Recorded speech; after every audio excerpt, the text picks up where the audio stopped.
guys, it's Dr. Drake 63 here. Today I want to talk a little bit about magazines. What you're looking at right here is a 20 round magazine, and this is made by Ruger, and it's for the Ruger Mini 14. And these aren't cheap. These are typically 30 to 40 bucks depending on where you get them. They're very nicely constructed. This is a 20 round magazine, as I said. And apparently, from everything I've seen with the Mini 14, aftermarkets can be a problem. But here's the firearm that this particular magazine goes to. And it's got a nice wood stock.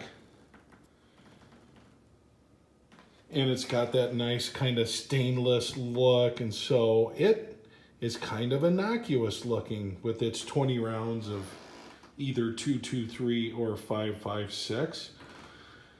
Well, here's a rifle right above it that does the same thing.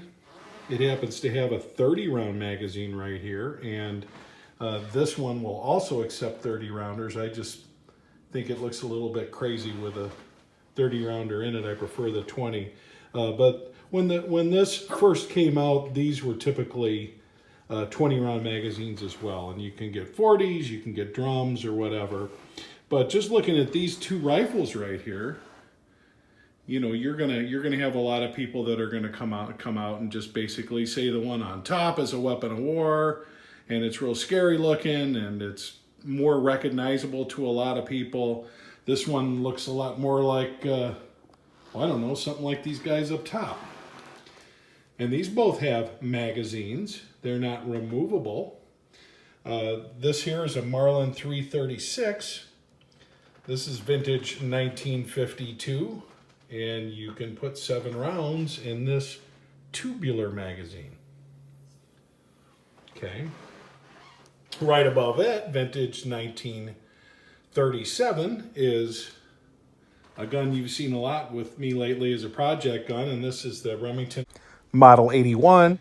It shoots, the biggest, baddest round out of anything on this table, and that's 35 Remington, and that's got an internal magazine that shoots 5. So that loads from the top, this loads from the side, detachable magazine, detachable magazine. Now, as we keep looking, here is a 357 Smith & Wesson. This one is the 586, and I don't know, are you a Smith & Wesson fan, Chloe? I am. It's 357 Magnum, and it holds 6 rounds. Okay, so here you could put those in a speed loader, and but basically you're taking 6 rounds at a shot. Right below it here is a version of the CZ75, and of course it's got a lot blacker, scarier look, and this holds 18 rounds in each magazine. Okay. So as you look at these, we're coming into some times, I think, where there's going to be a lot of discussion about this is okay, and these guys are okay, and maybe this guy's okay, but this guy is certainly not okay, and this guy is certainly not okay, and these things right here are certainly not okay. Okay? That's the world we're going to be living in. Get used to it. Now, I think this rifle just might get a pass because it's called a ranch-style rifle, this Ruger Mini. But it just doesn't have that dastardly look. It doesn't have a bunch of accessories or a light. It doesn't have an optics rail, any of that stuff on it. So just in terms of the gun itself, it looks like it would be so much safer and nicer and friendlier than this dastardly contraption right here. The truth of the matter is both of these firearms will do the exact same thing to you. The only difference being, as I mentioned, is you have a 30 round magazine versus the magazine capacity, which I showed you with the Ruger, which was 20 rounds.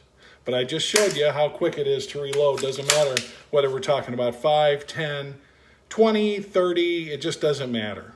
Somebody who's not military trained, such as myself, can easily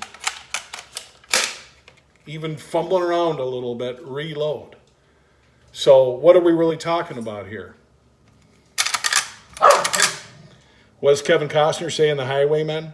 I need at least one gun that's not going to jam. But this one right here, like I said, this is 30-30. However, you can get many versions of lever guns that will hold 10, 12, even 14 rounds of pistol caliber cartridges. Are we going to have regulations that talk about how long that magazine tube can be?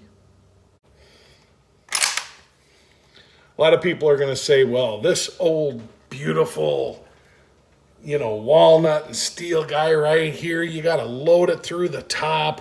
It actually does have a spot for a stripper clip, so that's an actual correct use of the word clip.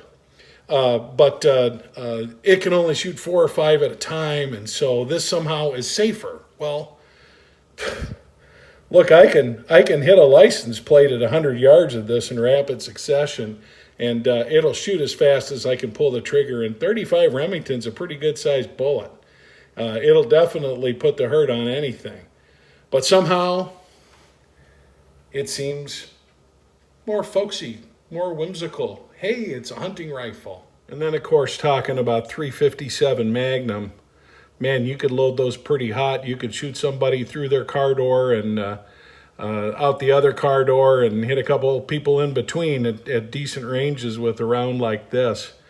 But hey, you can only hold 6 shots, so it's safer somehow.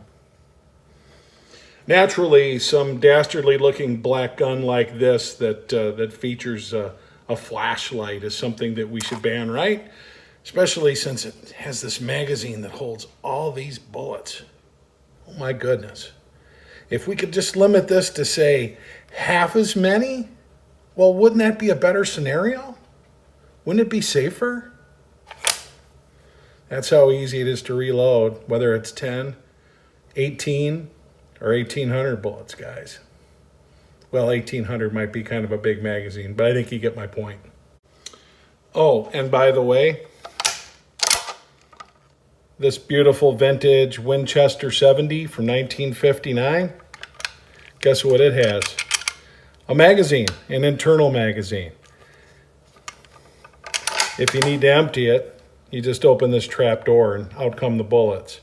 But it has a magazine.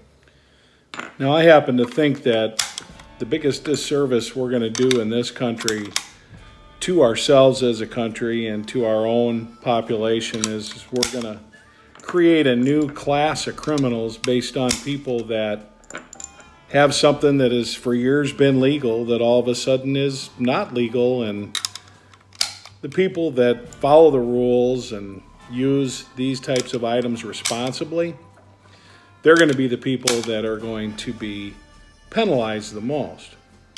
Now, if we're going to just leave ourselves in a situation where we are not able to defend ourselves against people who don't care about these rules and regulations, we could be in trouble. Case in point, if you've already decided that you want to commit the most heinous of crimes, which is murder, do you think you're worried about not being in compliance with a quote-unquote high-capacity magazine ban? I mean, this is that 20-rounder I showed you from Ruger. My guess is people are going to look for 10 or below. Not really sure.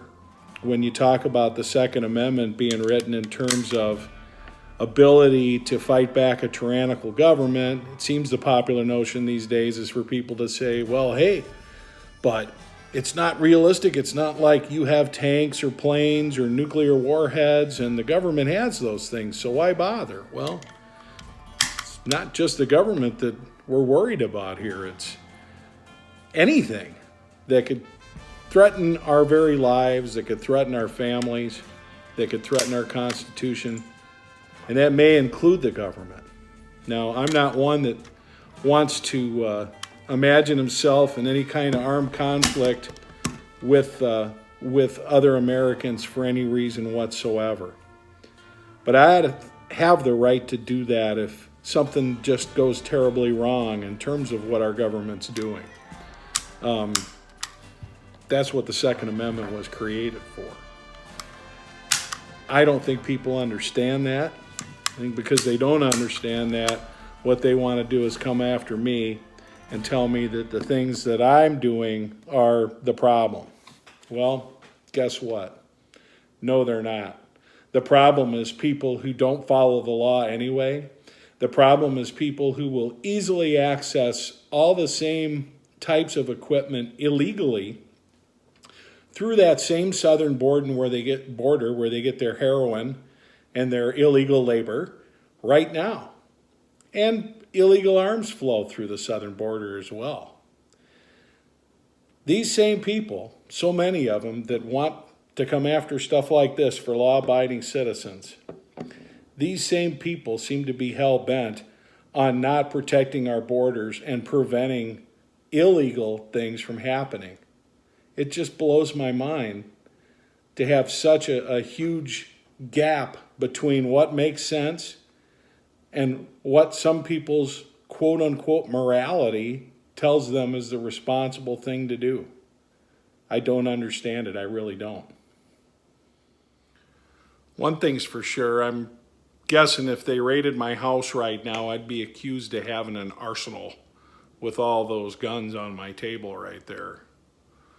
Little do they know. So guys, I don't think if it matters if we're talking about a 10-round PMag, which looks really silly by the way in an AR. Here's a 30-rounder that is made for the Mini 14. Or whether you're shooting one bullet at a time, I just don't think it really matters. I think what matters is what are your intentions with that firearm? Are you obeying the laws of firearm safety? And do you intend to hurt another human being? And if you do, we've already seen clear evidence that you can weaponize a pressure cooker. You can weaponize a commercial airliner and take down a whole skyscraper or two. You can weaponize your car, a van, a knife, a hammer, you name it. That's the problem. What's wrong with the minds of these people that are doing that, and how can we address that? Let's not make good law-abiding citizens and good quality companies, let's not make them the scapegoats here. That's just my opinion. This is Dr. Drake 63 saying thanks for watching.